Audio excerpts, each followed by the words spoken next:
નમસ્કાર દર્શક મિત્રો, આપણું અંજાર યુટ્યુબ ચેનલની અંદર આપનું હાર્દિક સ્વાગત છે. હું છું દિનેશભાઈ માતા.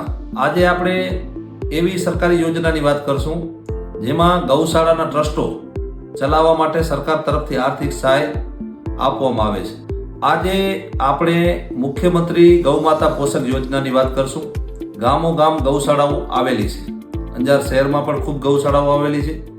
આ ગૌશાળાઓના સંચાલન માટે અને એના નિભાવ ખર્ચ માટે સરકારશ્રીની સરસ મજાની યોજના છે, જેની અંદર આપ લાભ લઈ શકો છો. એના માટે ટ્રસ્ટ હોવું ફરજિયાત છે. પ્રથમ તો ટ્રસ્ટ જે છે એ રજિસ્ટ્રેશન હોવું જરૂરી છે. જે અરજી સરકારી પોર્ટલ ઉપર થશે, ઓનલાઈન અરજી હોય છે.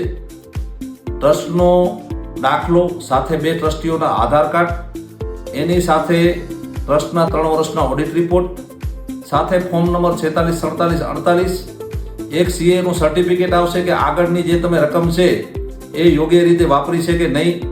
આ સાથે આ અરજી તમે ઓનલાઈન અરજીની તારીખથી 15 દિવસની અંદર આ અરજી કરવાની રહેશે. આ અરજીમાં 3 ફાઇલો તૈયાર કરવાની હોય છે.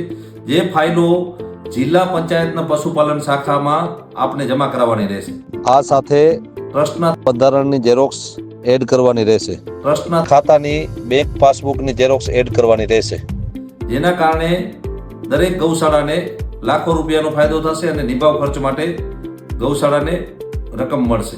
પ્રત્યેક ગૌમાતાના 30 રૂપિયા માટે નિભાવ ખર્ચ સરકાર તરફથી મળે છે, જેમાં 4 હપ્તામાં આવે છે સહાય. એમાં પ્રથમ હપ્તો જાન્યુઆરી, ફેબ્રુઆરી, માર્ચ, પછી એપ્રિલ, મે, જૂન, જુલાઈ, ઓગસ્ટ, સપ્ટેમ્બર અને ઓક્ટોબર, નવેમ્બર, ડિસેમ્બર, આમ 4 હપ્તાઓની અંદર આપને અરજી કરવાની રહેશે. આ વિડીયોને વધુમાં વધુ લોકો સુધી પહોંચાડજો.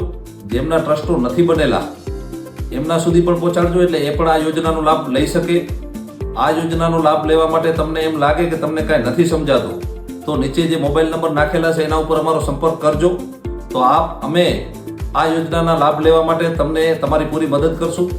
તમારી ગૌશાળા માટે અમે પૂરો ધ્યાન દઈ અને આપને સાથ સહકાર આપીશું. વધુમાં વધુ સબસ્ક્રાઇબ કરો, લાઈક કરો અને ફોલો કરો. જય હિન્દ, વંદે માતરમ, જય શ્રી કૃષ્ણ, જય ગૌ માતા.